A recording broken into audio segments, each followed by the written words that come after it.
This is Chie Satonaka, and you're listening to the Giant Sword Podcast. You better eat more meat.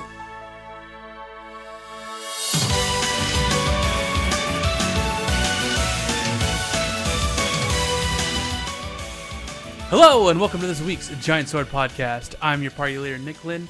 Joining my party today is Taylor Hoyt. What's up, Taylor? Hey, hey. It's been a fun week, especially for you, hasn't it? Yeah, all I did was play a certain JRPG. It's really good. That's yeah. You have been destroying this JRPG, apparently. Yeah.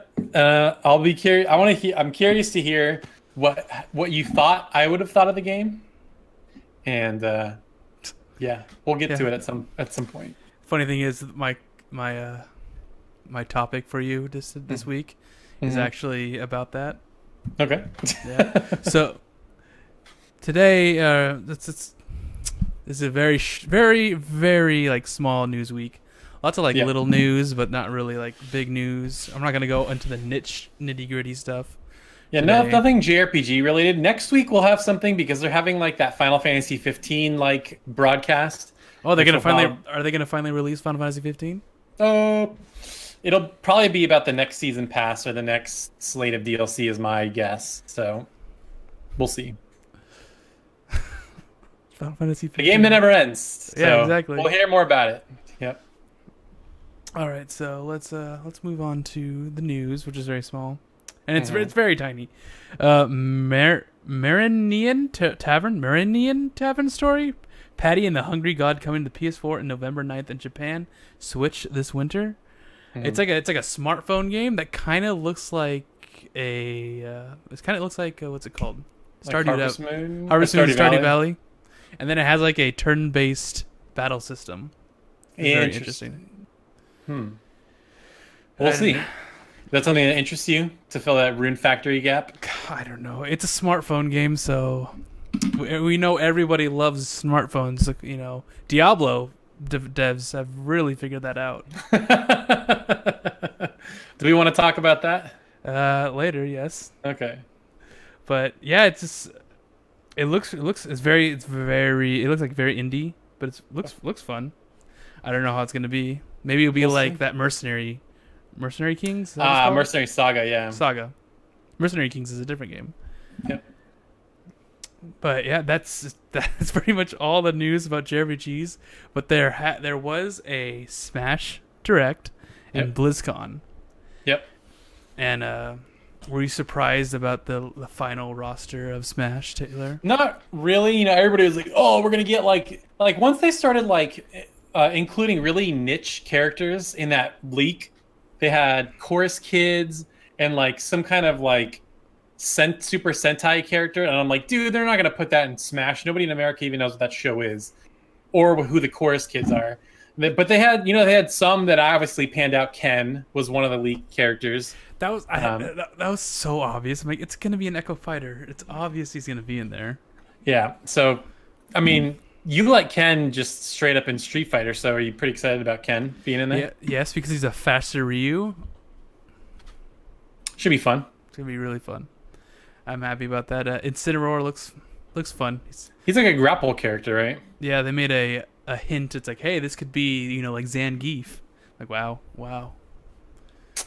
Yeah, and then I think the one that people got mad at, not Piranha Plant, not because it's Piranha Plant, but because they could have included another character, and they included that instead. They're like, oh, by the time we were making this game, Xenoblade Chronicles was like in development, and we didn't really know about it, so we couldn't have included Rex, and they made him a Mii costume. It's like, yep, that's what we wanted, a Mii costume for Rex. Yep. And then they totally what's it called? They said this is not going to be possible for Pyra. Pyra is not going to be a playable character because she's a spirit. Oh, okay. But Mithra, baby. They included some really obscure characters for spirit characters. Yeah. Like they have Shantae, the girl from Fatal Frame. No, the girl from Fatal Frame's an assist trophy. Oh, that's right. When I saw that, I'm like, Fatal Frame? Why is Fatal Frame in Smash? Everybody's in Smash. I know. And then they had the girl, I don't remember her name, but the girl from Tokyo Mirage Sessions is a Spirit character. Oh, that's yeah. So it's like maybe we're gonna get it on Switch. Probably means nothing, but nothing. yeah, It means nothing. Interesting direct that the World of Light looks like an interesting mode. It's kind of like an adventure mode where they take existing characters and they make them look like other characters from other games. Could be cool. So Yeah. seems like a fun game. There's so We'll much see. in that game. Yeah, I don't know. There's 74 characters, dude. Like, I don't know how you could be mad. Like, they can't include everybody, okay? So, like, people are just, like, at some point, you just have to be grateful that, like, this is, like, the craziest roster of any game ever. Okay, so I was watching, like, reactions, like, completely random reactions of this Smash thing. And there's this one guy, you know, when they're announcing Piranha Plant, right? It was, yeah. They were, like, Luigi and the Koopa and Yoshi was all dizzy and Mario's walking up and this one guy like, oh my god, it's Gino! Oh, it's Gino! It's gonna be Gino! Gino! I'm like, no, it's not. How do you even think this? It's gonna be a Mario character. And then it was a Piranha Plant and he was like, what? I thought it was Gino! It's like, no, it's not Gino. Like, what made you believe it was Gino? I believe Gino is an assist character? Yeah, I know he's a Mii costume for sure. He's a Mii costume, yeah. Yeah. It's fine. It's like whatever. I People mean, are like never grateful, so and I bet we already have a crazy cast. So. And I bet you Piranha Plant was like extremely easy to make. That's probably what I was thinking. Yeah. And I don't think it's part of the Fighter's Pass either. It's just It isn't. They said it'll be free and then you can pay for them later, but that is not part of the other 5. So out of curiosity, who do you think would be included in the other 5? So obviously no Xenoblade characters. There's a ton of Spirit characters, so I imagine they're not going to make a Spirit character and then make him an in-game character. My first thought was Sora from Kingdom Hearts. Okay. Because, like, they have Cloud. Nobody thought Cloud was going to be possible. Sora has actually been in Nintendo platform games, like games on a Nintendo platform. Mm-hmm. So I think that's entirely possible that we get Sora. I'm so surprised there hasn't been, like, anything Kingdom Hearts in a Smash game yet. Like, no items, no assist trophies, no anything. Yeah. So maybe... I think Sora... I think it would be amazing. I don't think it's going to be possible. I think it would be amazing to have Goku. I was going to say Goku as a joke, and you totally said it. Wow. It'd be amazing. Yeah, Goku's not going to happen. Hey, we didn't think Piranha Plant or Cloud was going to happen. I feel like anybody's on the table now. Yeah, Nothing's too crazy. And it's brand new characters, and I think it's going to be mostly third party. So, yeah, so I was wondering, like, who could they include that... Oh, dude, I just thought of the best third party character. You ready for this? Let me guess. It starts with A and ends with doll. Okay, Taylor, you froze. There you go. I'm back. Yeah. All right, what'd you say? I thought you were so stunned with my pick. You were just like... Yeah, you froze up. I said Adol. Oh, yes, that was another one. Adol from Ease. That would be like kind of a niche pick, but I would like that. That'd be awesome. What was what? Oh, you didn't hear what I said? No, you froze too. Oh, I said Doom Guy. Doom. No. Dude, how awesome would that be? The Doom Marine? Just freaking shooting Mario in the face? It'd be amazing. We already had that. It was called PlayStation All-Stars Battle Royale, having a Killzone guy shoot freaking, Papa Rappa in the Cooper, face. Yeah. So, we know how that is. I think, like, as dumb as this is, I feel like they could throw a Fortnite character in. They build things, and I don't know. It would fit with the art style. It would. Make it like Sackboy in Fishing All-Stars. It's funny because what we're talking about right now is a question. Oh, is it? Yeah, we just answered it. What else? Yeah, I'm trying to think of, like, games that are going to be coming out next year that would line up with a release, or just got, like, characters that have not been in the game that are, like, obvious choices. Sora is like the only one that's really an obvious choice. Yep, maybe like Lloyd. We have from Tales of Symphonia. I don't see, like, I feel like a Tails character would make sense, but I feel like, no offense to the Tails series, I just don't think any of the characters are well known enough to like be like, oh hell yeah, Lloyd. Like, I just don't think enough people know. I a lot think of the characters. if Lloyd was announced or Kratos or anyone from that damn game, people would freak out. I don't know. I think it'd be great. It has to. I think it'd be awesome, but. I'm just hoping it's not like more Pokemon characters or something stupid like that. More Fire Emblem characters. Yeah, no. Well, you know, I was thinking about that. Like, we have Fire Emblem Three Houses coming out, and I'm like, would there be? But like, there are so many Fire Emblem characters. Like, they can't put another one in. No, they can. It just has to be different. Maybe like a bow user or something like that. That's the only reason. Like, it's a lot. Like, 4 of them are all sword users, and 3 of them play very similar. So, I'm trying to think if there's any non-sword user characters, because there's Chrom, Lucina, Corrin. Well, Robin's like a magic user, so there's and then Marth is a sword user. Roy's in it, right? Who's also a sword character. So there's 6 characters, and 5 of them are sword users. And technically, Robin is also kind of a sword user. Like, he has magic, but they have a little sword thing as well. Yeah, it's all about magic with them. I got one, Scott Pilgrim. I'm not even kidding. I feel like nothing. Like, if they have King K. Rool in Piranha Plant, I feel like everything's on the table, man. Like, I think we got to think of a villain from the series. I think Dr. Robotnik. Oh yes, dude, Dr. Robotnik would be amazing. And it has to be Dr. Robotnik. It can't be Eggman. No, it would have to be Eggman. Yeah, it will. Definitely. Could they have King DDD? Is Meta Knight in the game? Yes. Meta Knight. Oh, well, duh. He's been. Every character's there. That's right.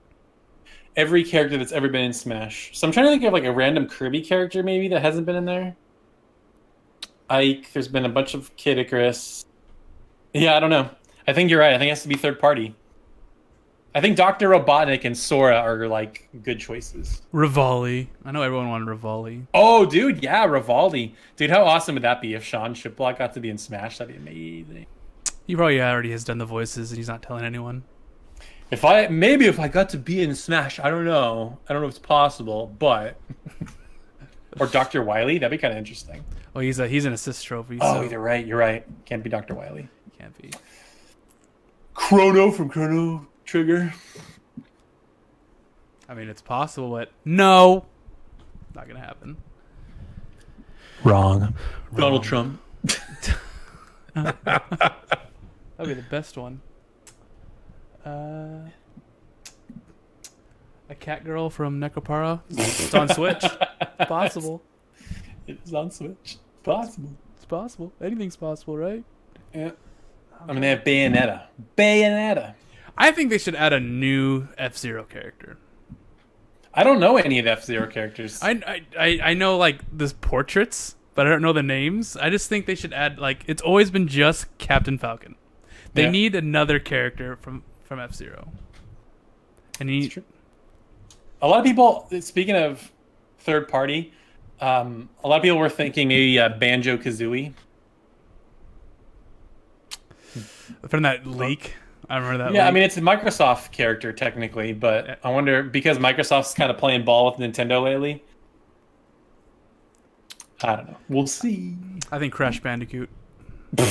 Wouldn't that be amazing? What a huge middle finger that would be to have Crash Bandicoot and Smash, but not in PlayStation All-Stars. Okay, PlayStation All-Stars is how old now?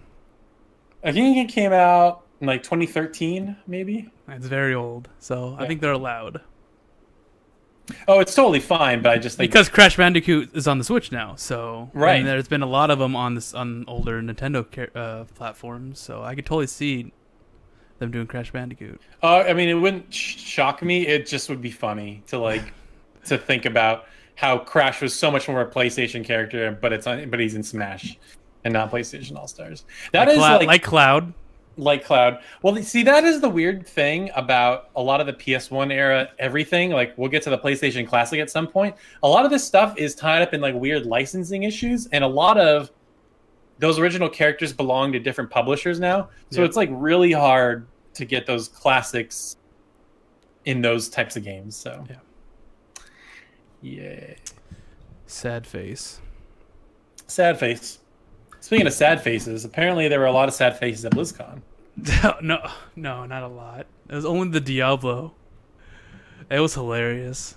Like, the guy comes on, he's like, "Are you ready for the next Diablo game, man? Yeah!" And everyone's like hyping up. It's like, we are making a game, massively multiplayer, mobile Diablo experience.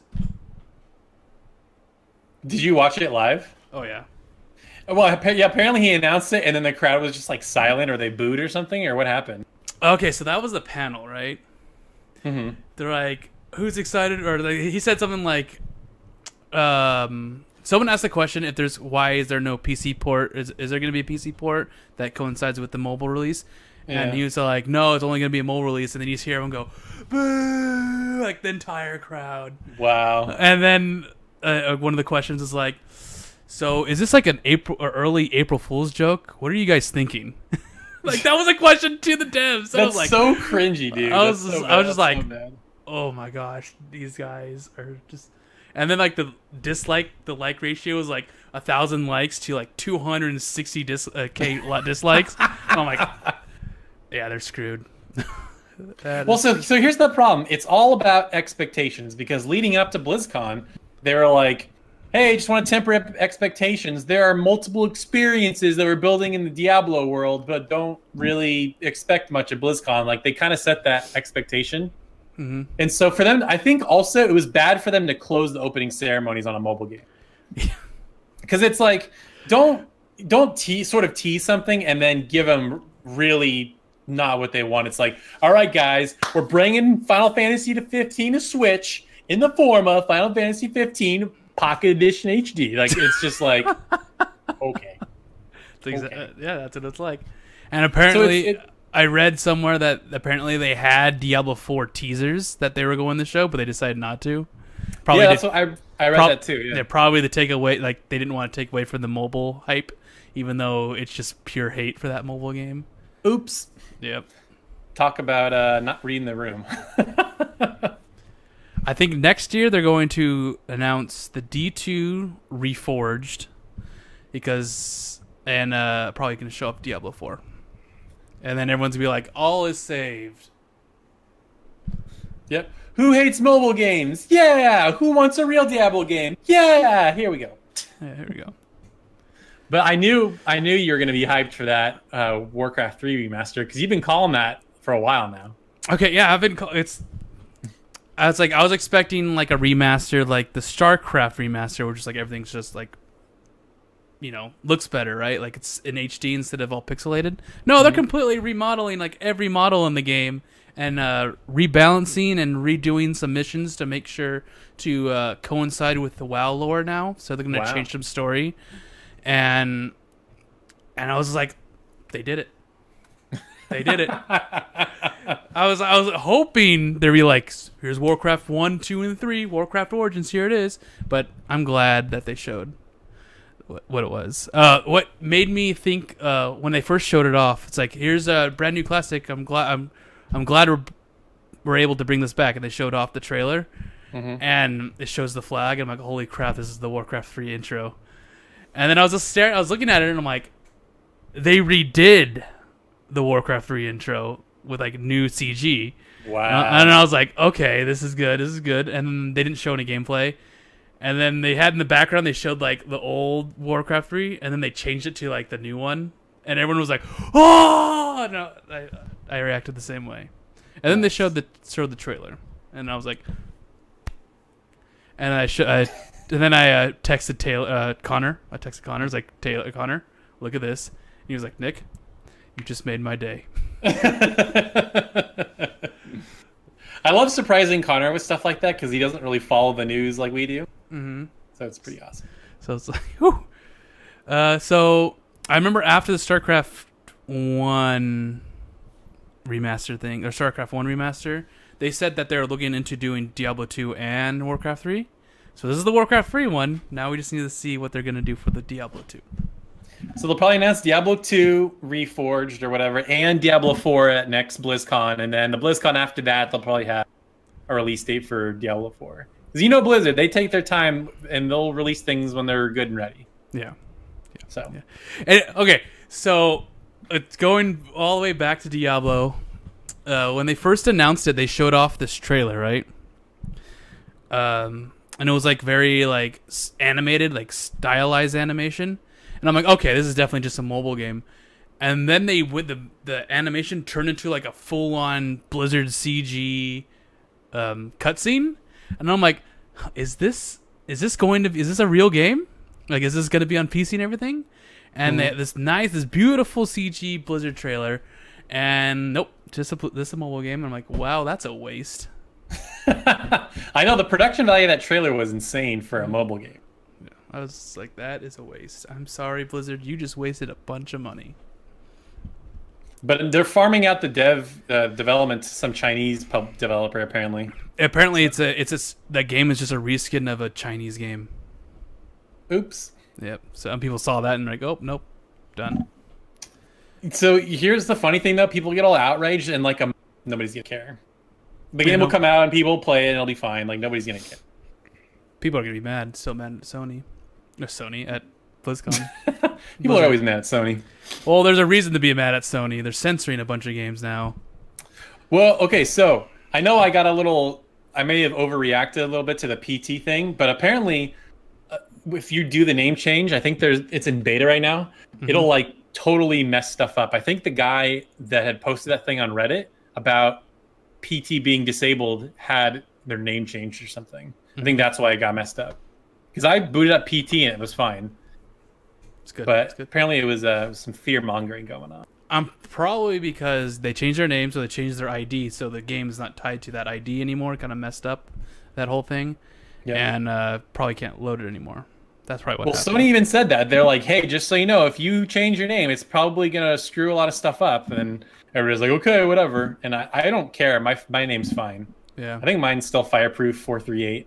So. And Flaren, you have two of them. Yeah, one was like I forget what it was for. I think it was for PSP games, and then on PS3. And then when I got a Vita, I made I don't know why I made two new ones. I was stupid because I think I have the Rayman Origins Platinum and the Walking Dead Platinum on my other account, which it would have been nice to have those, but it's like whatever. I don't care. Whatever. It's fine. Yeah. Everything's always Fireproof. And then my two jersey numbers from football, 43 and 8. So. Have you seen WoW Classic? I haven't. I heard about it. Yeah, apparently, it's included in your WoW subscription, right? Yeah. So you don't have to buy a brand new game. You subscribe to WoW again, and you have it. But I was watching it, and I was like blown away because I was like, I remember all this. What they were showing, it was classic graphics, so it didn't have the updated graphics. So it was like classic WoW. The Barons were Barons again. They were. Like after like 3 encounters with mobs, there's one single mob like 3 times. You have to sit down and drink and eat, and I'm like, I remember this. This is good. I wonder if people are actually going to be into that. The newer WoW players, definitely not. Us old fogies who played that, yes. Go to the summoning stone. You have to summon them. It's not party finder. So my brother said that. It's not going to be full-on classic. There's going to be some quality of life changes that they're going to fix, like auto loot and stuff like that. And apparently there's a toggle where you could turn on the new WoW graphics, so you don't always have to have the old graphics on. Oh, that's cool. But I was playing it, and I'm like, I would love to play this again. Just level up to 60 again. Or level up to 60 for the first time, because I never did. Oh, did you just get the auto level when Lich King came out or something? Oh, or yeah. when Burning Crusade came out? I should say I never got a end level character. Because when I was playing with them and I was doing the Wrath of Lich King stuff, I got past 60, but I didn't get to the end, like level 80, I think it was back then. Yeah. Yeah, I didn't get to that. I stopped playing. Oh, Lich King was so good. That was literally the peak of the game. That is the most subscribers the game ever had. It was Lich King. I'm gonna laugh if they just start releasing like the expansions on WoW. That would be hilarious. On WoW Classic all over again. It's like that would be genius. That would be. She's like, I'm playing the old games again. That's funny. Just they do Burning Crusade and then they do Wrath of the Lich King and that's it. That is WoW Classic. No more after that. Yep. everything after that, they had the Cataclysm. I didn't even play Cataclysm, so I stopped in Lich King. Yeah. All right. So let's move back to a JRPG podcast. Wait, what? We talk about JRPGs? We wanted to gush a little bit about BlizzCon and stuff because I am super excited about Warcraft 3 Reforged, and Smash. I mean, how can you not like Smash?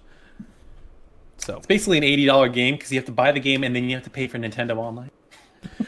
I actually already did. Apparently, I forgot to cancel the free trial. Good job. I did. I canceled it immediately. I'm like, nope, not even gonna mess with this. I'm like, oh, whatever. I'm fine. Let's go to that Twitter question. Okay.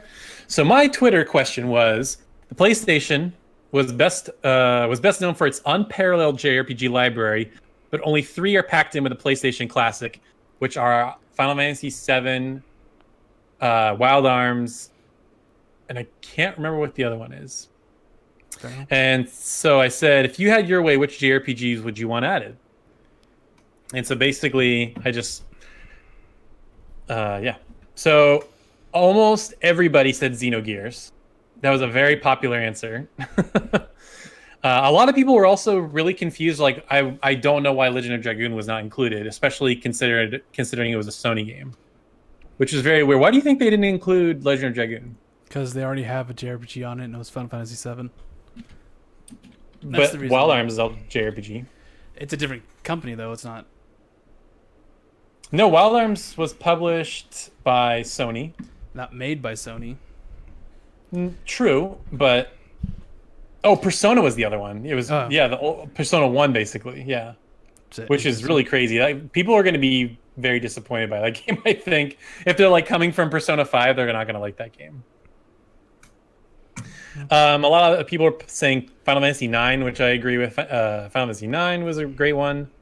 I think another theme was just like all those super rare, expensive games like Valkyrie Profile, Suikoden 2.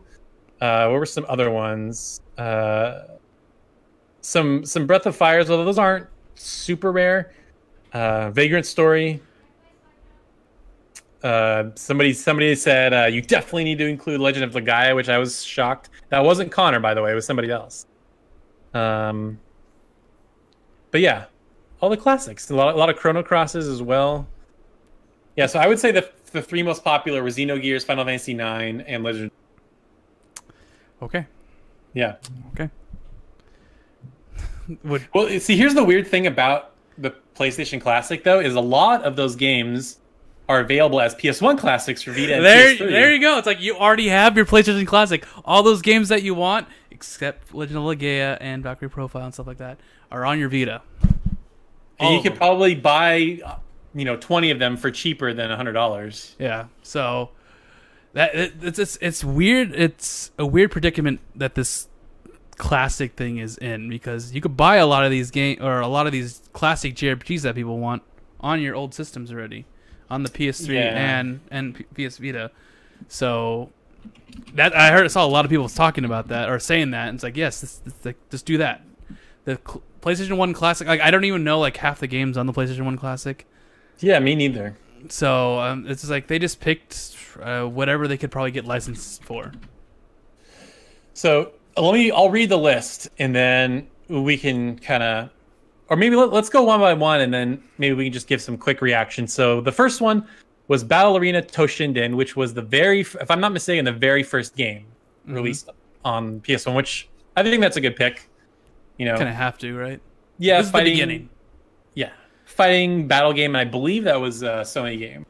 Mm-hmm. Next one, a game that I picked, if you remember, Cool Borders 2. Yep. I know you laughed at me when I said that, but there it is. Cool Borders 2. I think it's Cool Borders 2. It's not 1, but 2. Because 2's better. And you could buy that on the PS3 as well. Exactly. The next game was Destruction Derby, which I had never heard of, and I never knew anybody that had that game. Did you ever play that? I think I've seen ads in it in the PSM somewhere. But I want to say that was a Sony game also, so it was probably just easy to get. Okay. I'm just trying. Let's continue. I want to see if it's actually on the system. I don't remember. Okay, so Final Fantasy VII, they already announced that. Of course. Grand Theft Auto, the original Grand Theft Auto. Again, very different. It's top down. Yeah, you can still cause mayhem, but it's not It's what 3 and beyond are. Yeah. A lot of people who grew up with 3 and beyond will be like, "This is Grand Theft Auto." It's like, yes, this is what it used to be. This is how the game was. It's simple, but it's still like a fun little thing. Yeah. Intelligent Cube. Apparently, a lot of people really like that game. I've never played it and never heard of it before. So Is it a puzzle game? I think so. I believe so. Did you ever play that? Nope. Okay. Another game that people seem to really like, and I've heard of this, but I've never played it. Jumping Flash. I've heard of that too, but I heard the name sounds familiar, but no like pictures come to mind. Same. I don't know what that is. Next one, which I think was pretty predictable, and I'm glad it's on there, Metal Gear Solid. Yeah. Original Metal Gear Solid makes a lot of sense. A lot of people are going to be pissed off at that one, too, because they'd be like, oh, yeah, I can't wait to play. Why are the controls so bad? Yeah, it's going to be tough. This one I had never heard of in my entire life, and I don't know why it's on here. Mr. Driller? Oh, yeah. I remember that. You remember that game? Yeah. I remember the PSM magazine ads and the article. Never played it, it's a puzzle game, right? Where you drill things or something? It's like kind of like Tetris? It's been a while. I don't remember. I just remember it being in PSM. To me, that's an extremely weird pick. It must have been something easy to get for licensing. Next one, Oddworld Abe's Odyssey. That was a pretty popular game back in the day. I never played it, but people seem to like it. So I mean, who's going to be a character in PlayStation All-Stars if it wasn't canceled? That's right. Forgot about that. Next, the original Rayman. Pretty cool. Yeah, I never played that. It's cool. Resident Evil Director's Cut. I thought they might have gone for 2 because of the remake coming out so soon. Like maybe tie that in, but you know, Resident Evil, got to have one of the Resident Evils on there. Yeah. Is Director's Cut the one with the bad cutscenes? I mean, with the bad, like, FMV cutscenes? Yep, I believe so. So I feel like this isn't... So the Persona, Revelations Persona, or Persona 1, somebody had mentioned this. I feel like this is going to really kill the aftermarket value for the original game, because you could just buy this and get Persona. Because that's also a game that I think you can buy the PSP version, but there's no PS1 Classic version of that, I don't think. No. And the PSP version is pretty different. There's a lot of added things, so you don't get the pure experience. But I think that's a cool pick. Never would have expected it. Didn't expect that, because I don't think it was popular in the West when it came out. Definitely not. I think they only put that on there because of how popular Persona 5 is. Yeah, frankly. Ridge Racer, which apparently people will like crazy about that game. I never played it, but apparently it's a fun game. That's a classic Sony game, so yeah. This one we've played many times in many different versions, but Super Puzzle Fighter 2 Turbo. That's probably the best game on the list right now, because there's so much things you could do. There's so much unlockables in that game. I would say Final Fantasy VII is still probably the best game on this whole thing, but that's up there. That's a fun game. That's a very good choice. I would not expect that to be on there. Yeah, I'm shocked they didn't put like a Mega Man game on there, but Puzzle Fighter's cool. It's every Mega Man game's on here. It's already right there. Yeah, I guess you're right. They have the classic, but still, like I was thinking, like maybe Mega Man Legends. I know that'd be the really far shot, but I mean they put a bunch of other weird games on there. Let's see, Siphon Filter, which a lot of people, I guess, are kind of mad about, but I think that makes sense. That's a classic Sony series. Is that a Sony Ben game? It is. Let's see, Tekken 3. Yeah, gotta have a fighting game on there. Another fighting game. The best Tekken. Yeah, pretty good. This one I also think because of it's on there because of a modern franchise, but this game itself I don't think is very good. The original Tom Clancy's Rainbow Six. Yeah, that's weird. Why would they do that? I feel like it's only on there because of how popular Siege is, Rainbow Six Siege. But yeah, the original Twisted Metal, which I think is probably still fun to play. Yeah, I like Twisted Metal 2 better, but yeah. I was like, did they have? They better have Twisted Metal or a Vigilante 8. One of those car combat games that were like classic. All the rage back in the day. Oh yeah. They don't have Buster Groove though. Sad. That would have been one of your choices, right? Buster Groove. Get rid of Tom Clancy, put Buster Groove in there. Oh yeah. And then Wild Arms, which I think it's a fair pick. Good classic JRPG. I'm amazed there's no Blasto. Ooh, Blasto would have been good. I don't know. I just remember playing the demo. But I think a lot of the games that we mentioned this earlier. I think a lot of the games that aren't on there are because of licensing issues. Like an obvious choice would have been like Tony Hawk 2. But there's so many licensed music games or music tracks in that would just be impossible. Mm-hmm. And because of the remastered or the remake trilogies, there's no Spyro, there's no Crash, which makes sense. They want people to buy the remakes. And you could buy those on your PSP or on your PSPs and PS3s. Your Vita, not so much. Yeah. I just feel like I still, like, looking at this list, it still blows me away that there's no Legend of Dragoon. And they have stuff like Mr. Driller, like, I've never even heard of that game. Or Intelligent Cube. Or, like, Destruction Derby. Like, take out any of those games and put in Legend of Dragoon. I don't understand why it's not on there. It's very strange. Volcano, Gust of Wind Dance. That's it. The no, terrible. You want to know why, voiceover. right? You really want to know why? Because the remake's coming out soon. They're going to be announced soon. Shit! It's the next Blue Point Games game. Yeah, that's it. It's good. It's announced. That would be amazing, dude. If they remade Legend of Dragoon, I would lose it. I don't think it's happening. Lose it. Yeah. Cool. Well, that's it for that. Pretty much. So, do you have let's move on to our topic throwdown. I still need to figure out a name for this. We just throw topic. We each bring a topic for each other. Yeah. But yeah, do you want to start first? Or do you want me to go? Wait. What's my? Let's talk about a specific JRPG that you're playing now. Oh, okay. So let's move to what we've been playing. All right. So I have been thoroughly destroying Dragon Quest XI this weekend. I started playing Friday night, and as of yesterday, I've put in like 23 hours or something. It's ridiculous. No, and I think the ridiculous thing is like I finally met Marie, and I'm like, how? And the crazy thing is, I'm not flying through the game. I have done every side quest. I have found every sparkly spot in every piece of the map. I've done like everything. I've gone to every house, opened every drawer, smashed every pot. Like nothing is getting missed. That's weird. And anytime there's like a new crafting recipe, I don't buy anything. I craft everything. Like, and then I hit. Oh, go ahead. That's what took me. That's what I used to do. Is just craft. It's like I gotta craft everything, and then I gotta sell everything, and I gotta craft more stuff, get all those perfection pearls. Oh yeah, that's what I did. And then I got really lucky at the casino. I got a. Have you gone to the casino yet? In Porto Valor or whatever. No. Okay, you haven't even got to the casino yet. Is that after you get Maria? Yeah. Yeah, I'm about. For people that don't know what we're talking about, we've called Jade Maria just because that was like an inside joke in our Discord. So anytime we say Maria, we mean Jade. Yeah. I'm right. Like, you know, when when she tells you to come to the city, like the destroyed city. Yeah, so you're right there. I'm right there. That's why I stopped playing. Okay, I'm like 2 towns after that.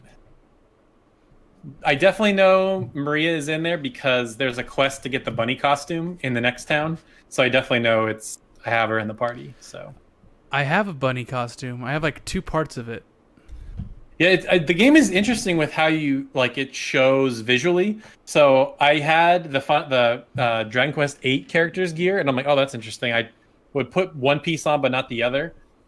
And so you need like the set all equipped, and then it shows visually. I thought it was like a separate like display item that would go on the top of your gear or something. No. But yeah, it's there's a quest to get the last piece of the bunny gear for Jade, and yeah, it's pretty fun.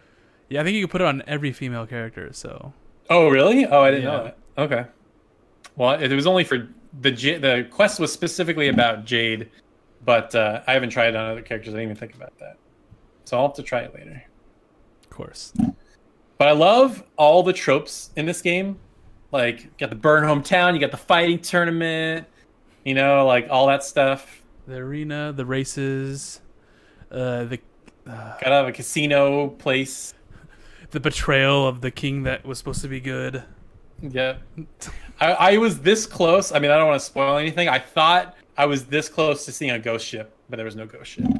I was like, oh my god, are we seeing a ghost ship? Nope, no ghost ship. It's gonna be ghost ship. At least not yet. There could be later on, but so far, no ghost ship. That's my favorite JRPG trope, by the way. But yeah, did it hit you in the feels? That part you're talking about, the beginning part, the beginning when you go to the castle and you have to go all the way back home. The beginning part. Oh, where you climb? Are you talking about the beginning of the game? No. Like you get betrayed and you have to go home because you have to warn them. And then okay. There. I don't know how to talk about this without spoiling it. Just say if it made you feel sad or not. Well, I guess I misunderstood. I wasn't clear what happened. So, are you talking about the whole weirdness part where you're like, why is everything different? Oh, not that. Okay. I understand what's happening there, but like, I don't know how to say this. I guess I'm gonna have to say, skip ahead 2 minutes because I'm just gonna spoil something really quick. I don't know how to talk about it without it. It's the beginning of the game. Let me think of thing. Spoiler. Bam. There you go. Okay, so he gets back to his hometown and it's burned. Is everybody dead? Is that what happened? No. Okay, because I was like, there's no bodies, so I don't think everybody died. But is that what you meant by sad?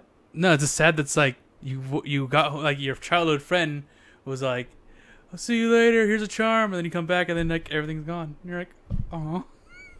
Okay, well, but they didn't die. No, they didn't die. Okay. I think they got taken away or something. Okay. I don't know. I haven't beaten the game. Maybe they're dead.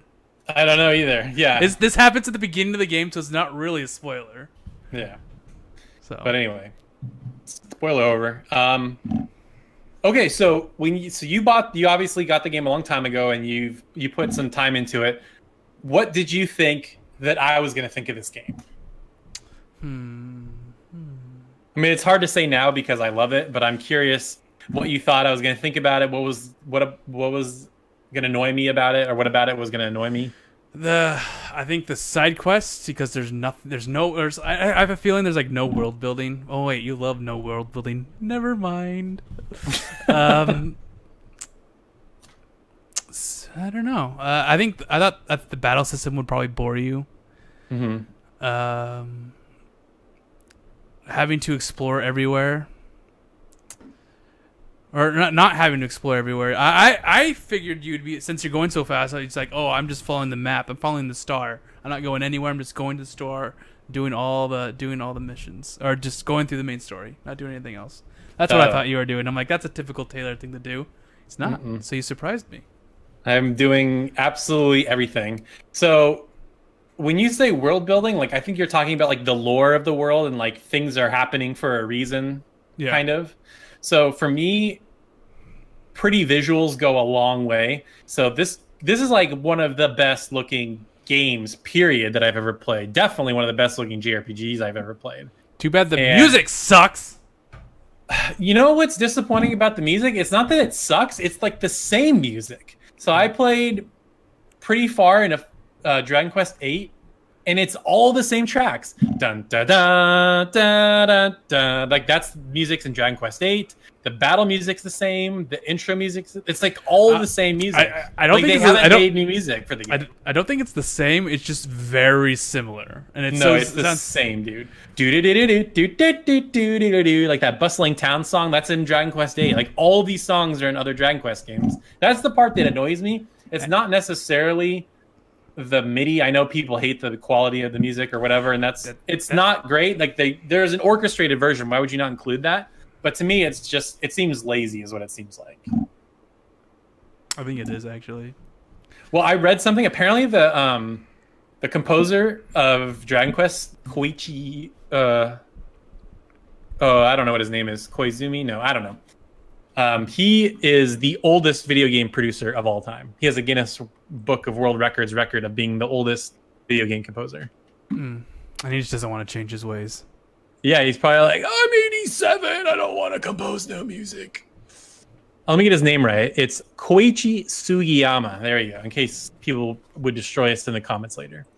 Yeah, he's 87, oldest video game composer, and I think it's time to retire, my friend. For Dragon Quest 12, get somebody else in there, make it orchestrated. Then it'd be perfect. You want to know what the most annoying thing about this game is? I'll give you one guess what you think annoys me the most. And it's not the battle system. It's like the minutia of the game. Part of like the minutia, not like a high level Talking to feature. people. No, not talking to people. I actually think that's kind of fun. The item system is so annoying and antiquated.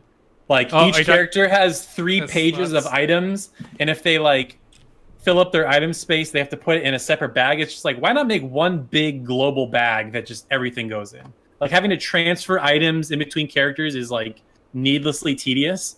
And when I'm shopping, I almost always will buy an item and think I bought it, but then it asks you whose bag do you want to put the item in, and I always forget to confirm. And I just like, oh, I bought the item, I'm done. And then I go over to forge something, and I'm like, why didn't I buy the item? I have to go back, buy it, and actually buy it. Yeah. It's so annoying. That is like so needlessly tedious. I hate that. I think the way they set it up is tedious, but I get why they're separated items. You got to prepare what character has the items, so you just don't have a big massive items that you can just keep throwing.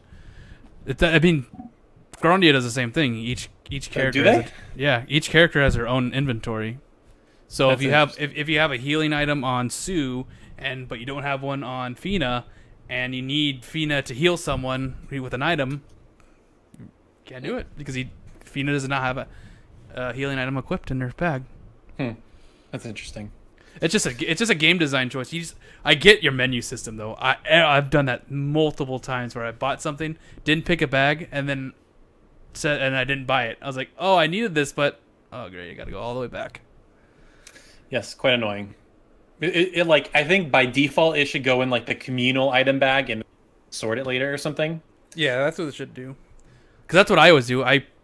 None of my characters have like items on them. It's all in the bag, and then I just put the items that I want during like the dungeon sequence.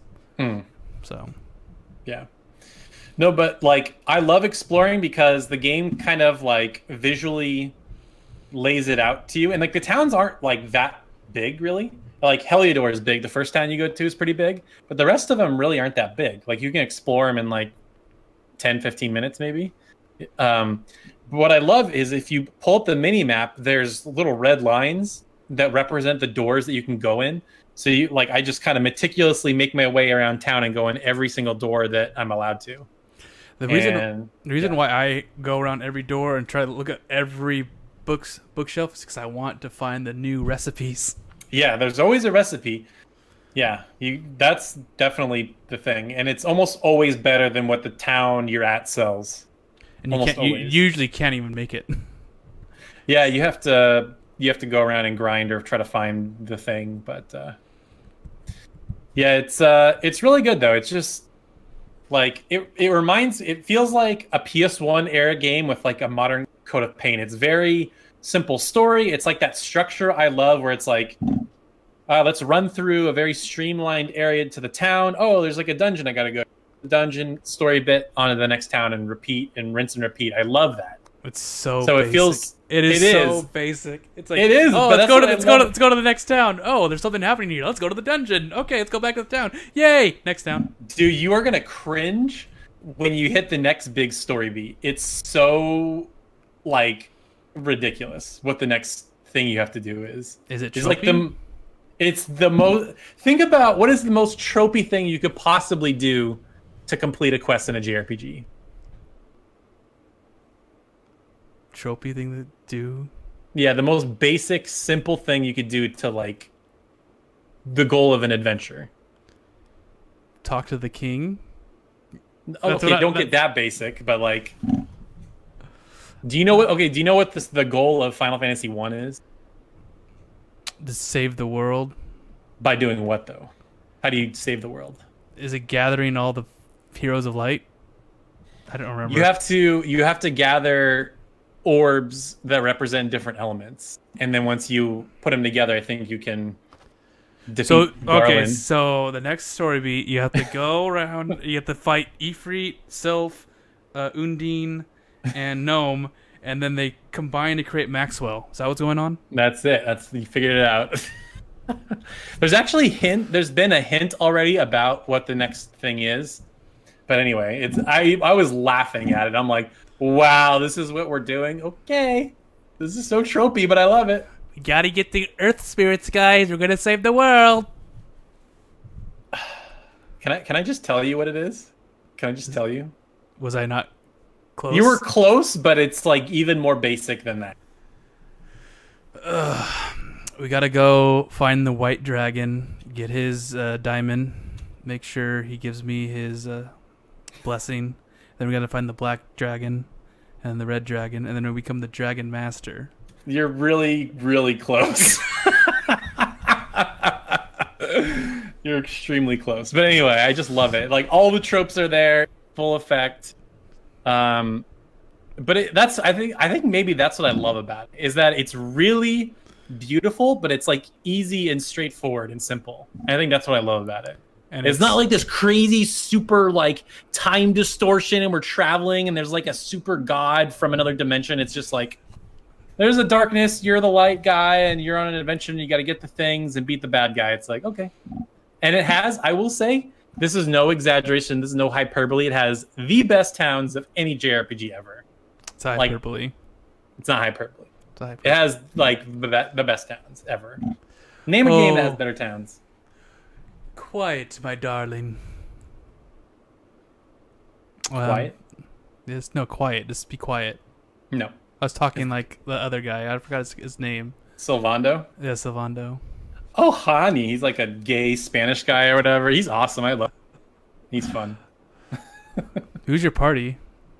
So right now my party is the main character, Jade, Serena, and Sylvando. Because Jade just does... So at the casino, I got lucky and won a bunch of gold coins or whatever. Mm-hmm. And I got her weapon, which is like the best weapon that you could possibly get in the game right now, like by far. So she like one-shots random enemies. She's super strong. And then Serena obviously is a good healer. And then Sylvando does like a little bit of everything. He can like buff you. He can attack. He can do spells. He can debuff. So he's just sort of like a utility character. So yeah. Who was your party up until? All the girls. Oh, just all the girls. Okay. It's because Sylvando is a sword user, so I don't want another sword user because I'm a sword user. So it's main character. I'm going to replace the thief guy. I forgot his name already. Eric. I was going to replace Eric with Maria, and then I have Serena and Veronica because she's a spellcaster, and then Serena's buff and healing. So I like Veronica. She's feisty. She's probably one of my favorite party members. Yeah. Interesting. I don't know. It's just good. Solid. Taylor definitely has a type. It's lolly, feisty, mage girls. No, Jade's definitely the best character in the game. Female, she's best girl by far. No, I'm just saying, you like those lolly, mage type, feisty, quirky mage girls. Are you confusing me with Abe? No. You like it's like what's your favorite character in Tales of Berseria? Oh, Magilu. What about I never even played Berseria. What about Graces? Pascal, and Vesperia? Oh, Rita. It's all the same. All the same characters. Rita and Pascal are definitely not lollies. They're quirky mage girls. Okay, but they're not lollies. They're young. Everybody's young in JRPGs. They're all like teenagers. Rita is super lolly. Not like she's young. She looks like a little girl. I'm looking this up right now. Look it up. She's 15, okay? Yes, exactly. And then how old? Let's see. Pascal, Tales of Grace.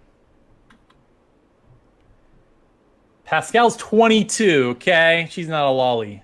But she is a quirky quirky mage. So and Taylor likes a quirky mage. For sure. Veronica's not really quirky. She's like feisty. Yeah, that's her quirk. She's feisty. You're a quirk. That doesn't make any sense, but yeah, yes.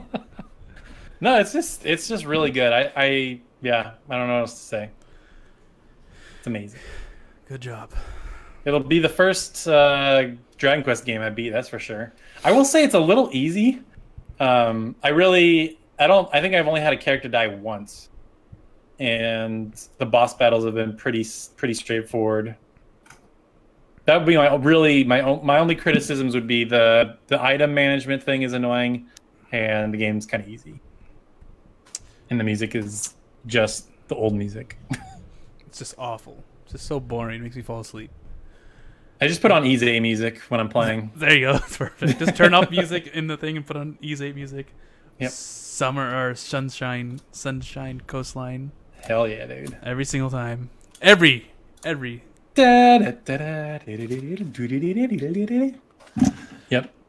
What are your thoughts though? Like, how have you been? I know we talked about it a little bit, but I'm guessing you don't like it as much as I do. I played it and I was like, okay, I feel I like playing it, but then I got sidetracked with Xenogears, and then I haven't gone back since. So I don't know when I'll get. Probably after Torna, I'll probably get back to it. Okay, but yeah. So you're playing Torna. How have you been liking that? 1 second. I'm still going on Dragon Quest first. Oh my gosh, it went dark. 1 second, people. It went dark. Oh, you don't have to do that. I can't see. You know it's gonna run. Yeah, but I can't see you. That's the reason why, because I can't see you. Oh, okay. But here's a question. Like, I want to bet. I want to have a bet. What are the chances of something totally turning you off in this game and you not finishing it? What are the chances? I don't know. What would have to happen for that to happen? Like, what would totally turn you off to the game? I don't know, because what I like is its visuals are a huge part of what I like about it. So the game would have to like change art styles, which is not going to happen. The game, I think, would have to like go into some like world-ending cataclysm where everything's like dark and destroyed or something. Kind of like like in World of Warcraft or something, where the world completely changes and everything's destroyed and is ugly. It's like, well, I'm not playing this anymore. Or it becomes like needlessly complicated and tedious, because this game is like extremely straightforward and simple. That's kind of what I also like about it. That would be it. But I just don't know how. Like, the thing that keeps shocking me, I was like, oh, okay, I got to this town, that'll be the last town in the game, and then we're just going to keep kind of going back and forth to the same towns. Nope. Still new towns. And they're better than the last somehow. I don't get it. They're just going to keep adding amazing new towns. You just like the coast. You just like the port towns. Dude, there's like amazing port towns in this game, Nick. So many. I know. There's Gondolia, which is like Venice. There's a port town that looks like Greece. Another weakness of mine. There's another island one that looks like Hawaii, and it's amazing. It's like... That's it. Forget it. It's good. Yeah. Now, if only... I would want a JRPG to have its graphical fidelity that Dragon Quest XI has. Plus, the world building and story of a Trails game. Not Tales. Trails. Mm-hmm. Ooh, that'd be amazing. So good. Right? It's never gonna happen because Falcom's a tiny character, tiny studio. But it's gonna be like 5 years until Dragon Quest 12. It has to be 5 years until Cold Steel 3. Nope. Okay, so I guess I've been playing Torna. I've been going very slowly with Torna, but I need that actually ties into one of my topics of today for later on today. Mm-hmm. But been playing it. It's fun. I like it. I like you. I remember you saying that. What's it called? What's her name? Mithra is very soon, like very bratty. And I was like, oh, why did they change her character? I didn't think about it. I'm like, okay, the story actually makes sense of why she's like that. It's because she's a brand new blade and she hasn't really interacted with the people, so she's very rough in the social skills. Yeah. And she's very arrogant because she knows she's super strong. Right. So, and she hasn't created. No, I can't even say that. Never mind. I'm not gonna say that. But yes, so she hasn't grown up yet. I don't know if that happens during the end of Torna, but I know what happens at the end of Torna because I played the first game. I played the game, so it kind of spoils the ending. Yep. But I went to the ship, and for some reason Laura did not like the ship, so she went away. And because she went away, something happened, and I saved Laura, and now I'm going back to the ship. That's where I'm at. Got it. So I'm finally able to do blade and blade combos. So what do you think of like the simplified blade system where you can like swap back and forth and like play as a blade and stuff like that?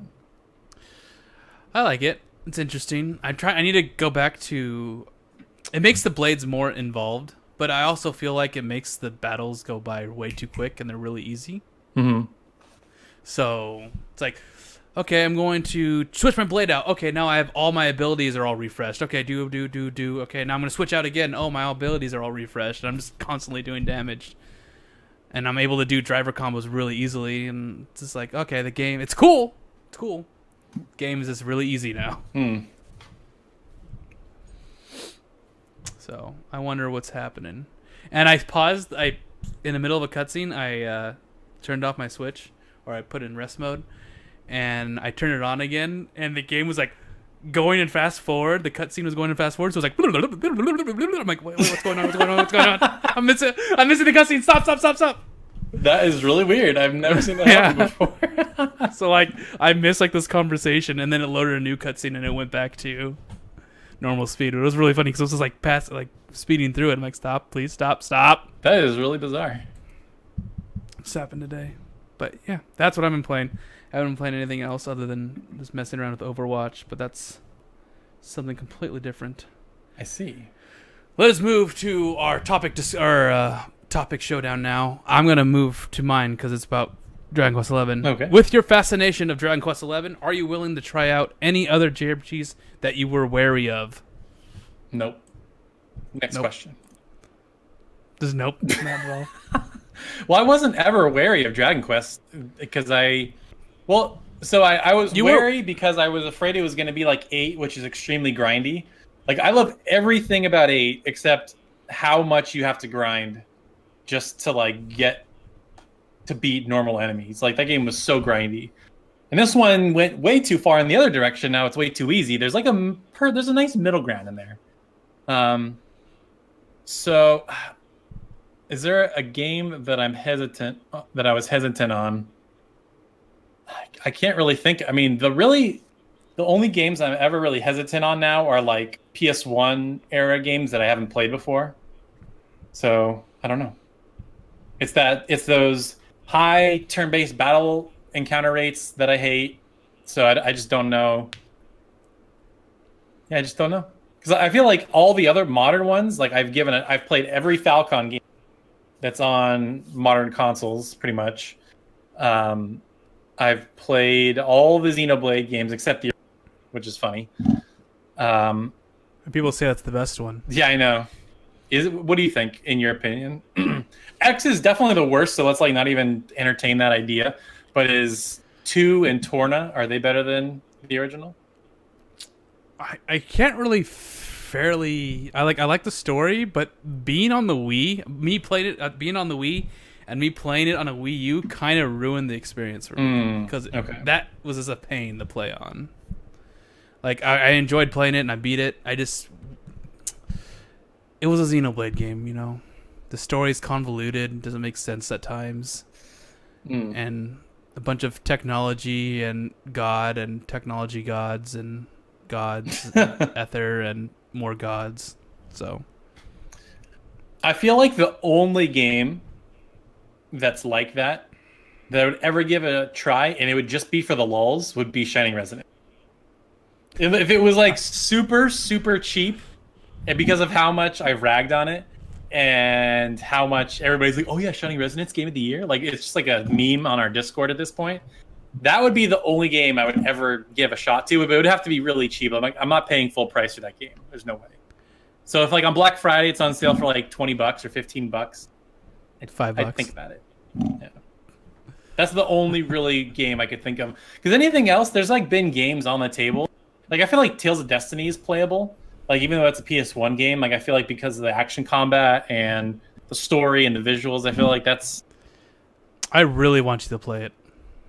I just want to see how like when are you be like, I hate this game. I just can't wait to see what point that happens. It'll happen at some point.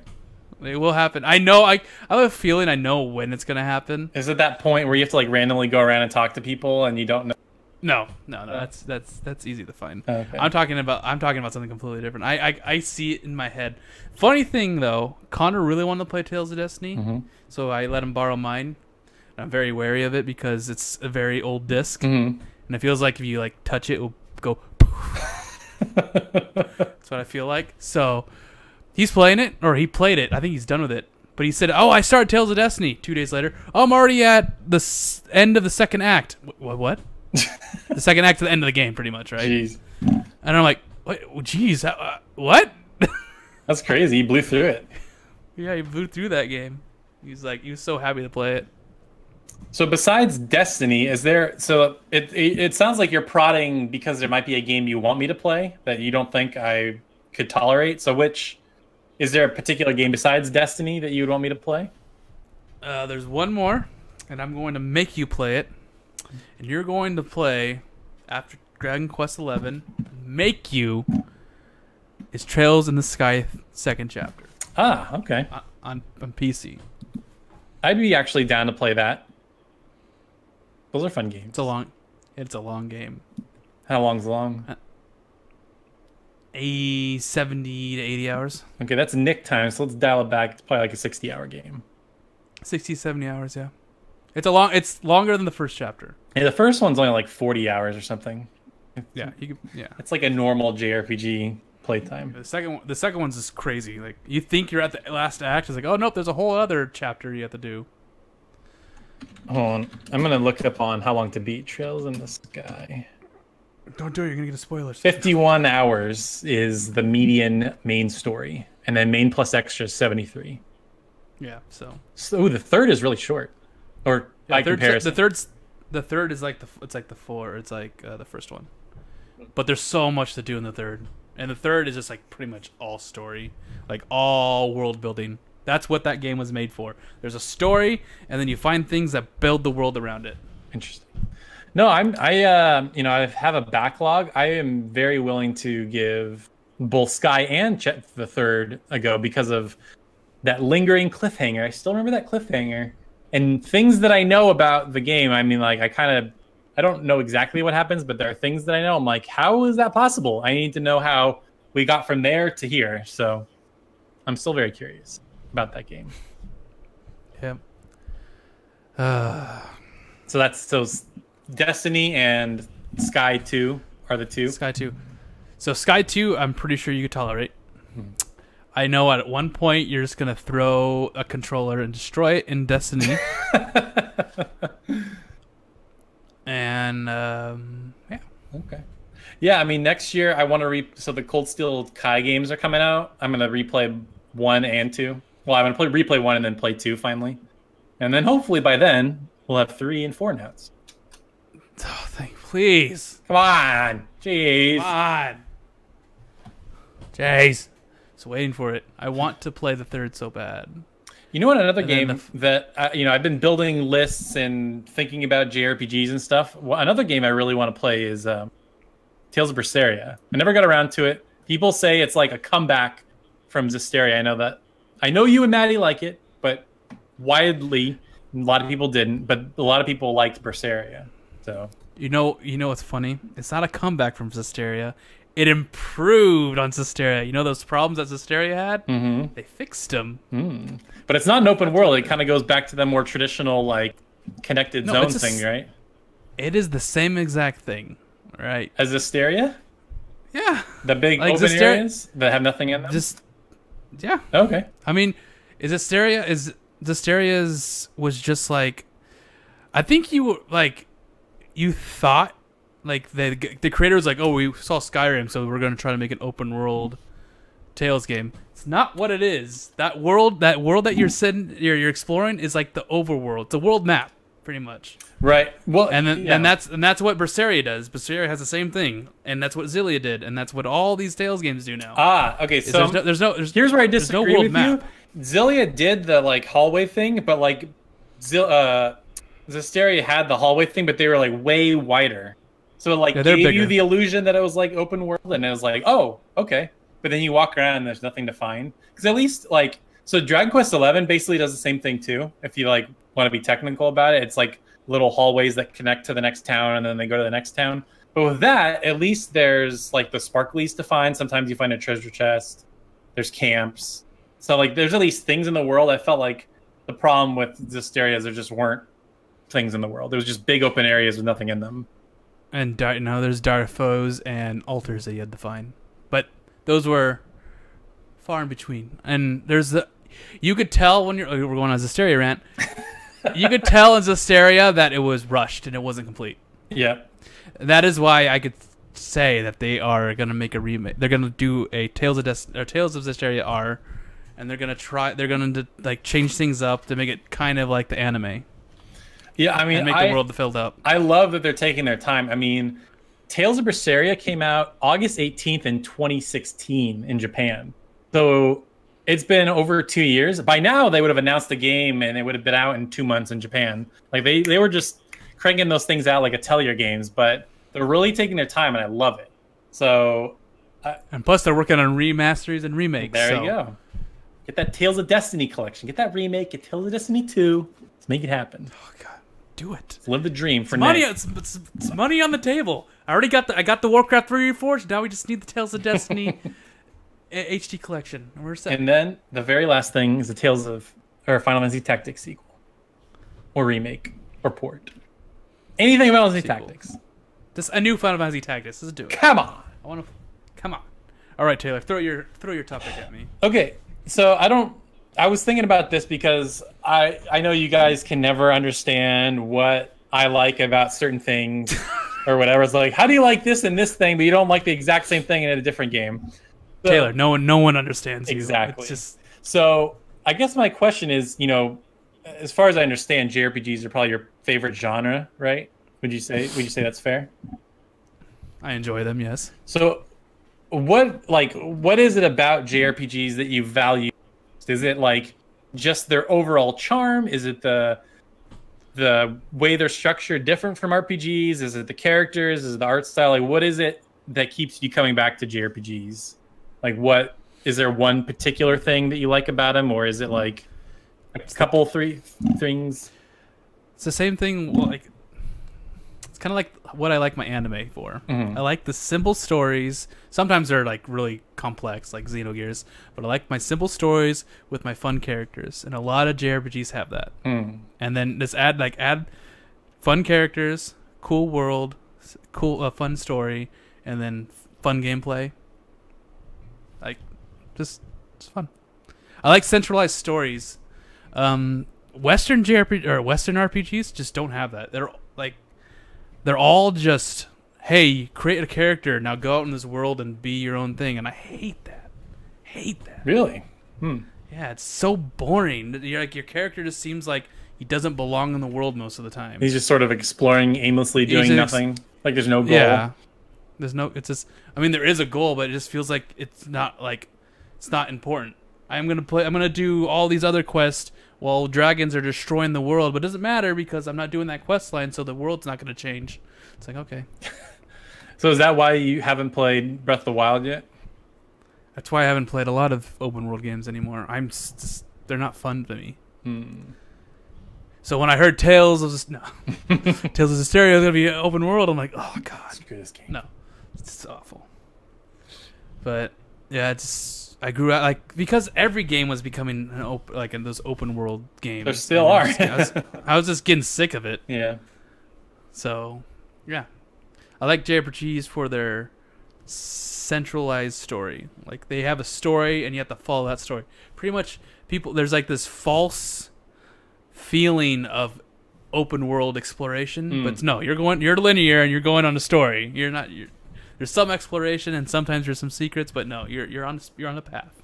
I mean, they gave you that great illusion. I mean, I remember this conversation during the PS3 era where people were talking about that, like, oh, JRPGs are pretty linear. Like, I think it came up because of Final Fantasy 13. Everybody was like, oh, it's so linear, and it's like, well, every other Final Fantasy is linear if you really think about it.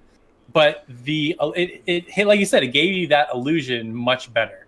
Like, you get out of Midgard, and you're like, oh my god, I can like go over here. I can go to the Chocobo farm. I can go to the cave. I can go way around the mountain and go to that little like cabin where you get Eris's final limit break and stuff like that. You could go to these things. There's nothing there at this moment, but you could go to them. Yeah, that's it. It gives you this like false sense of exploration. Final Fantasy 13 didn't have that. It was literally just a hallway. Yeah. So that's why it was like, okay, just walk to this place and this place, and then everyone's gonna be like, there's the Fasci and the Lassie and Laciel, and I'm the god and the Seraphim, and it's like, what the fuck are you talking about? And then you have to read like a book inside the menu to figure out what they're talking about. You know, it was funny, like that, like people really made a big huff about that. Like to me, that wasn't that like big of a deal. Like it really wasn't that complicated. It was just, I didn't care about any of the characters. Like Snow was stupid, Lighting was a bitch, Hope was annoying. Like there were very few likable characters in that game. So they're like goal and journey for redemption. Anyway, like who cares? But I agree. I think that's what I like so much about Dragon Quest, because it's the same thing. It's like you go to a new like area to the next town, and it gives you the illusion of, wow, look at this big area I can explore. I'm gonna like go over to this little cave and see what's in here, and then I'm gonna go up this hill and get a treasure chest and whatever. But it's like you can't advance. There's always those like weird old school like things that prevent you. Like there's a guard like, oh, I can't let you through this right now because there's monsters, and then later on the guard's gone or whatever. Yeah, I like the one's like, oh, this guy fell down. You gotta wait. I could walk over him. No, you gotta wait. There's a barrel in the way. You can't climb over that. Yeah, gotta wait. Love those.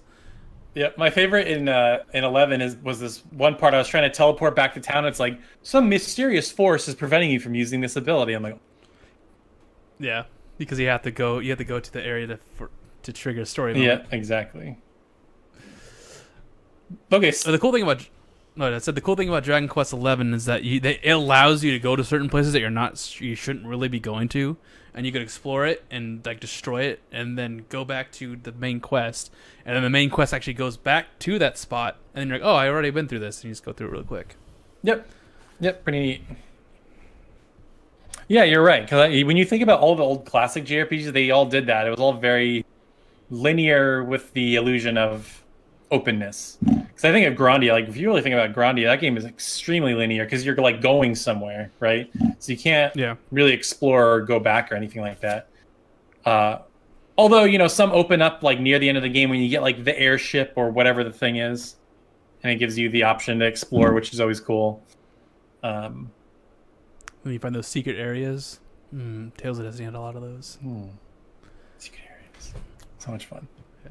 You just like land, and then there's like this random there's like a forest that just looks like a normal forest, and you walk into it, and you're like, oh, here's a secret shop. It's like, cool. Love those. Yeah, I'm kind of the same way too. Like, I guess to answer my own question, it's sort of the same thing. Like that feeling of an adventure, and as you build a party, like very few Western RPGs, like you were saying, you don't really build a party. Like you have Dragon Age, and some of those CRPGs like Divinity, you kind of build a party, but it's not like JRPGs. It feels like very natural. It's almost a little cliche how like you're just gathering this team sometimes. But I just love that feeling of like, oh, hey, it's that guy from the cover. I wonder, or whatever. It's always fun building up that party. Also, we're weebs and we like weeb stuff, so that's the part that like makes me really sad is that, like there will never be that many big budget, like open world JRPGs. Like we're gonna have Ni no Kuni and Dragon Quest, and that's it. Because like Final Fantasy is more photorealistic; it doesn't have the anime art style, and like all the other anime franchises are going to be fighting games, pretty much, or some version of a fighting game, like My Hero Academia, Naruto, Jump Force, Dragon Ball. They're all fighting games. Not like, can you imagine like an open world like Dragon Ball RPG, or even just a JRPG that has in the Dragon Ball universe? Like that'd be awesome. But that's never going to happen. Well, it has happened on the Game Boy Advance, but it's not. I mean, not like a Dragon Quest XI production value. Like that's never going to happen. Like we basically have Ni no Kuni, and I'm hesitant that we're going to get a third one because I don't think the second one sold very well. We're definitely going to get another Dragon Quest, and then Persona is never really open world, but it's going to have the budget of, it's going to have a big budget. And then what's really exciting is the team that made Persona is making a fantasy RPG. So I'm like super curious to see what that game turns out to be. That's going to be really cool. It's going to be a medieval high school. And that'd be amazing. And then I know I keep coming back. There's gonna be no, go ahead. I was gonna say, and then there's gonna be a dark event happening, and somehow an evil god has come back, and you and your group of friends have special powers that you're gonna have to go and fight the god. There you go. If it's that, like, minus the high school setting, it's just like you have special powers. Only certain people in this like town has special powers, and you got to fight this evil god. Mm-hmm. I'm gonna laugh. I don't think that's what it's going to be. I think it's going to be more of a traditional fantasy RPG. But who knows? That game is at least 4 years off. Like it's a PS5 game for sure. PS5. Because that studio right now is working on the Catherine remaster, which is out in a few months in Japan, but there's still no release date for us yet. But I am kind of surprised how long a freaking Catherine remaster is taking. Well, they're adding a third Catherine, and they added all these new animated cutscenes and stuff like that. So they're like adding a ton to the game. So I'll be excited to play that again. Catherine was a fun game. So this is Catherine Reforged. Basically, that's what's going on. Okay. It's Catherine Golden, if you will. But they're calling it the Full Body Edition, or Catherine Full Body, or something like that. Speaking of Golden, I want to play Persona 4 Golden again. It's terrible. It doesn't hold up. It's an awful game. Yes, of course. I'm just kidding. All right, so let's move to some topics. Okay. Or some reader questions.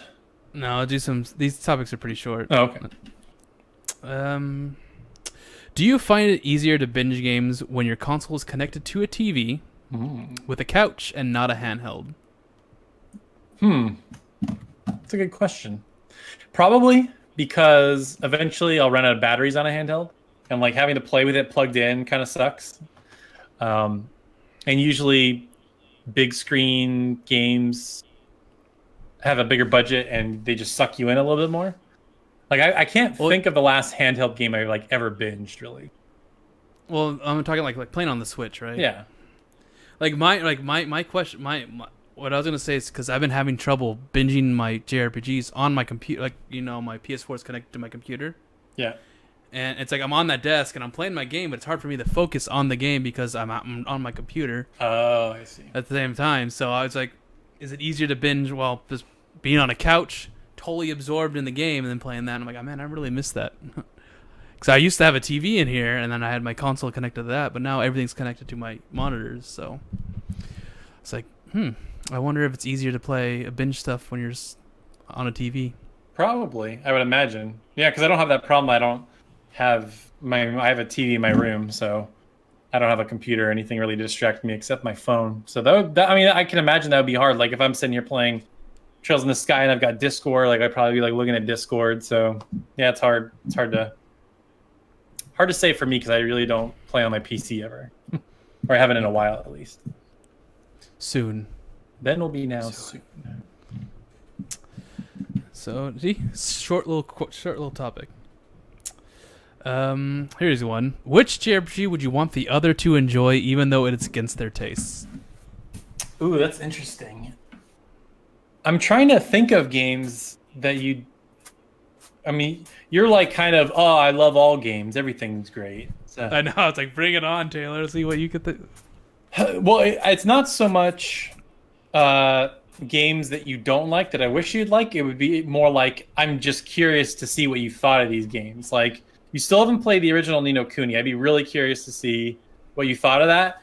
I feel like the problem with going back to that game now, though, is that it was very much a time and place game, because it was that era when there weren't any on PS3, and it was like, oh my god, it's like with Studio Ghibli, and it looks amazing, and like, I don't really know if that game is probably as amazing now as it was back then, but I'd still like you to play that. I know this is like a JRPG in quotes, but it's not really. Bloodborne. Yeah, you like hard games. And I love that game, and for whatever reason, you don't want to play it or you haven't played it yet, but I'd love you to play Bloodborne.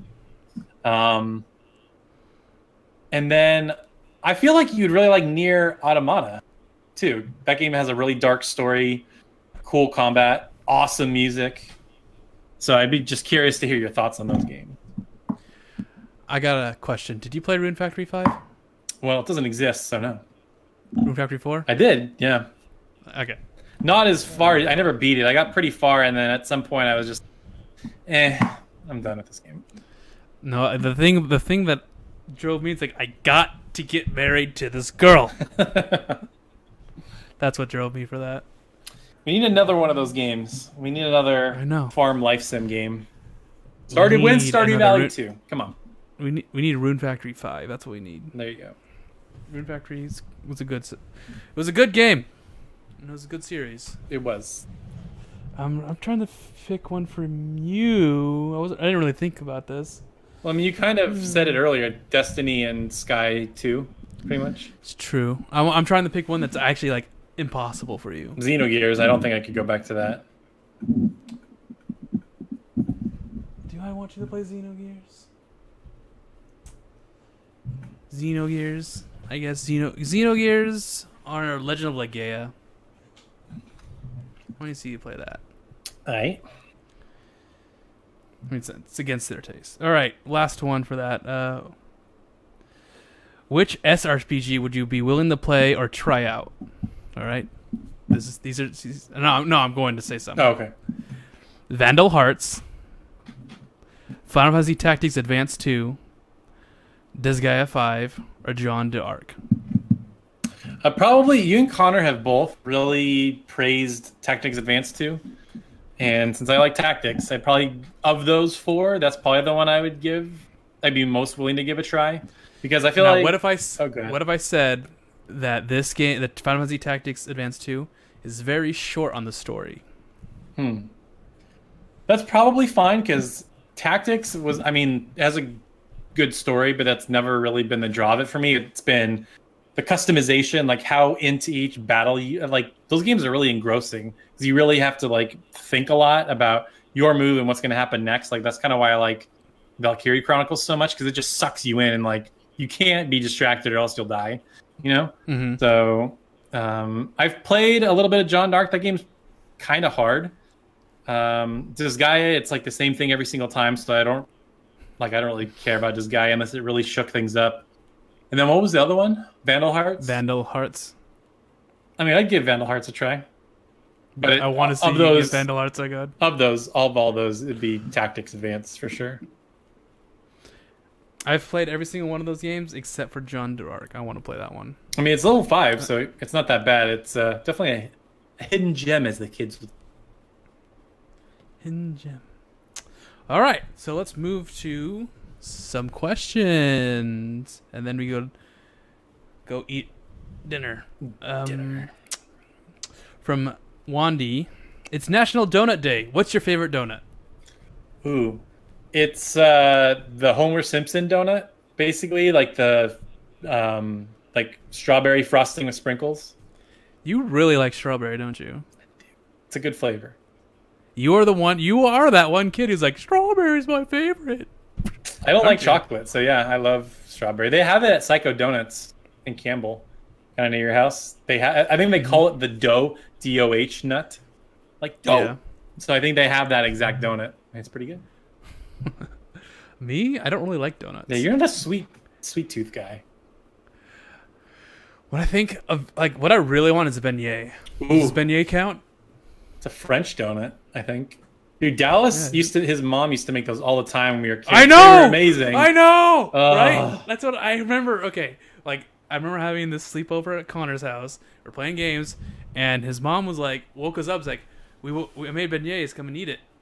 And it was the greatest thing in the world. And that only happened once. And you know how many times I hung out with Connor. Yep. It was only that one time, and I was like, I really want those beignets. If I would want to, like, I know this is like super. People would think I'm crazy. If I had a donut that has no sugar on it, it's just the donut. Just the dough? Just the donut. Just the cooked donut. Nothing on it. I think I would like. I think I would plain eat that. donuts. Ew. Yeah. That's nasty.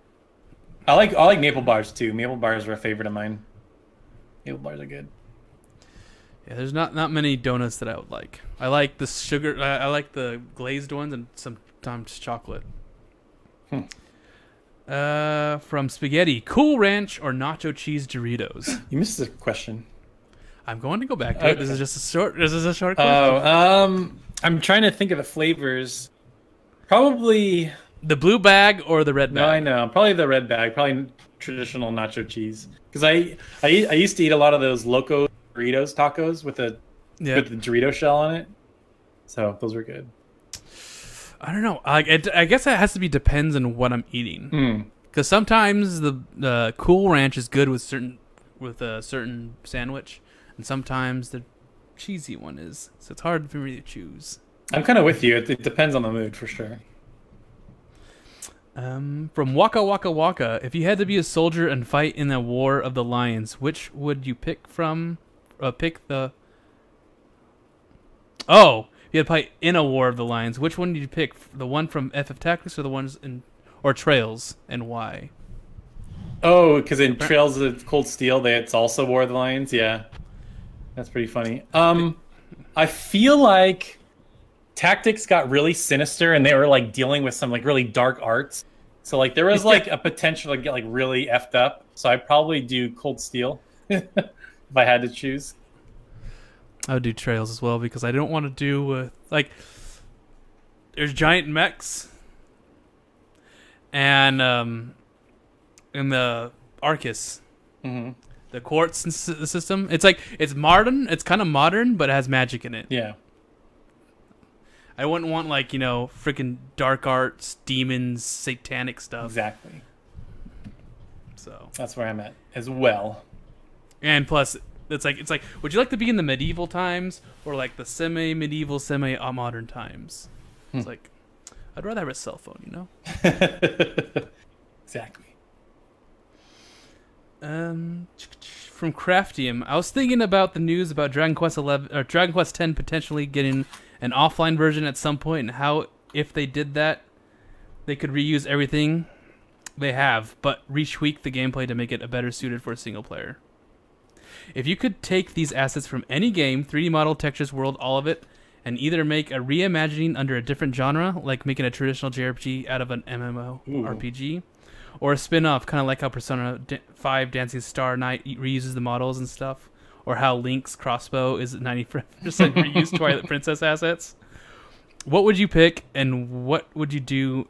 What would you make out of it? No, you would be given a small budget to make small additions, so the reimagining or spin-off. Oh, that's a big question.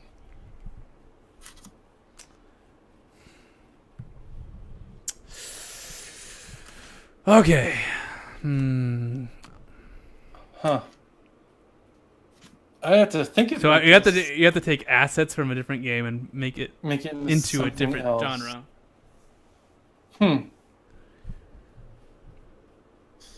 Wow. I mean, that's a really good question. I just have to think about it.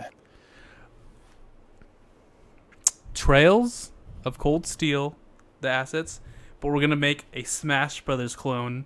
Okay. That's all I have. That's all I got.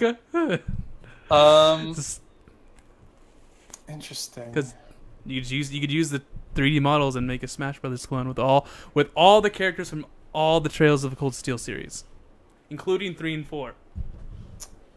Huh.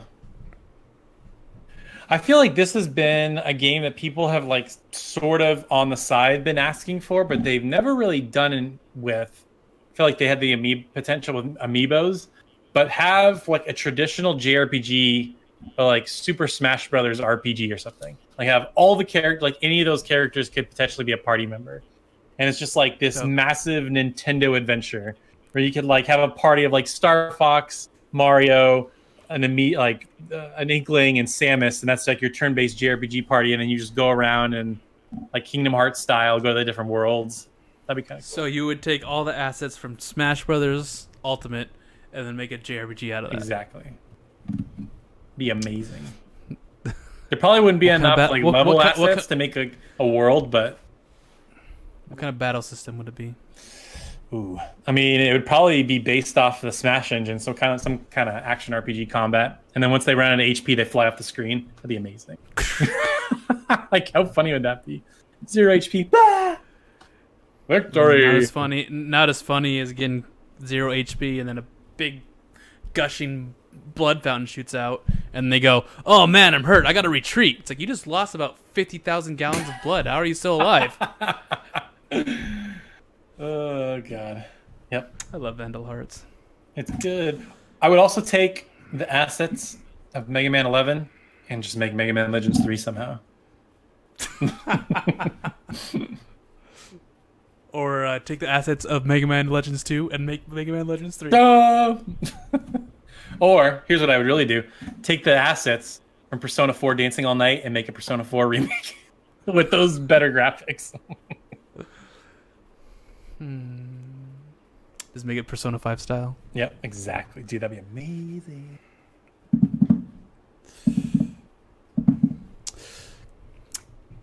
How about instead of taking all the Persona Dance games, combine it into one and make the Persona Dance game into a Buster Groove type of game? Oh, snap. How about this? You take the assets of Tales of Hysteria and you just make a better game. That's what Bandai's doing right now. Calling it. Okay. So, you take it's like any game. Okay, let's see what we do. We can make a Dragon Ball Fighter, Dragon Puzzle Fighter Z. Ooh, I like that. So take the assets of Dragon Ball Fighters and then make like a super Puzzle Fighter Turbo type of game out of it. I actually like that idea. That would be fun. And this has like all the cool animations. Well, and instead of gems, it's like different colored Dragon Balls, and you can go Super Saiyan. That would actually be really fun. I know. I'm good, aren't I? All right. And then I'd make. I'd take the assets from Tokyo Xanadu, and I'd do a Tokyo Xanaduing all night music rhythm game. Be amazing. With like Cold Steel 2 graphics. All right. Yeah. From Abram, any of you all watching anime this season? I don't know about you guys, but thanks to Goblin Slayer, if I want to f up some goblins in a I want to f up some goblins in a sexual way, if you know what I'm saying. So the question is, have you been watching any anime? Not really. I like made a big list, like I do at the beginning of every anime. I watched 2 of them. The only one that has really caught my interest, and I don't know, I don't make time to watch it, is Rascal Does Not Dream of Bunny Girl Senpai. It sounds ridiculous, but it's basically... Apparently it's pretty good. Yeah. So, I mean, the premise is so anime. It's like the most anime premise. So it's about this girl who is... she grew up and she was like a child star. And then she started acting in movies less and less. And as time has gone on and she's acted less, like people in the real world, like literally cannot see her. She's like invisible to people. And so she befriends this like neat, basically like he has no friends. He's not popular at school. She befriends him because he can see her. And so they're just kind of like trying to figure stuff out together. It's very weird, but it's good. Good characters. Yeah. I just put a bunch like just animes on my queue. Like that, I put that one on. I put Radiant on, Zombieland Saga, and I saw all these random animes that I was like, okay, let's see what this is all about. Haven't watched any of them yet. They're just queued up. I haven't had time to watch anime. It's just same. I haven't put time. Like I have a feeling I should start a schedule. It's like, okay, today I'm gonna watch about 2 hours of anime, and then I'll be done. And then I do 2 hours, like an hour of this and an hour of that. I think I need to schedule out my time. I think we need to schedule out our time, Taylor. So I'm gonna dedicate 10 hours a day to Dragon Quest until I beat it. Sounds good. Oh, another game I played, Tetris Effect. The demo came out. Oh yeah. The demo came out, and I spent 4 hours playing that demo. Wow. 4 hours of playing Tetris, guys. So you gotta buy the full game? I think so. It's fun. I also made my mom play it, and she was like freaking out because it was all like crazy. She's like, "What am I supposed to do? How do I play the game?" It's like, "Mom, use the arrow keys." I don't know which ones are the arrow keys. The one that are arrows. It was funny. Wow. And we already answered the last Abram question, which was what are your 5 DLC characters that you want for Smash? Mine are Dr. Robotnik, Pokey from Earthbound, Pyra, Goku, and Sans from Undertale. I mean, if we had our ideal picks, I would have Sora, I'd have Mithra, I'd have... Let's see here. I don't know. Go, Nick. I can't think. Sora, Mithra, Pyra combo. Goku, Adol. And I want a Tails character, so I'm just going to say Lloyd. Ooh, Lloyd. Oh, and Crash Bandicoot. Joker, for no reason. The Joker? No, Joker from Persona 5. Not the Joker, just Joker. The Joker. Yeah, okay. All right. So, with that, that'll be our last question. And we went an extra long podcast today, almost 2 hours. God damn.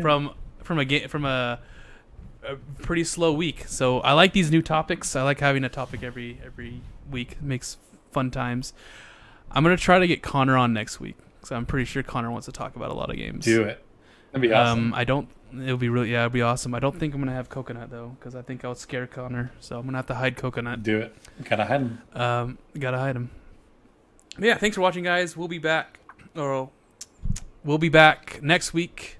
If you liked what you saw, be sure to comment on the YouTube video, like, and subscribe. If you haven't yet, please give us a review on iTunes. It really helps us out. And yeah, we'll be back tomorrow. Join our Discord too. Forgot about that. Discord, lots of cool people there. Except Wandy, she's not that cool. And Abe, watch out for Abe.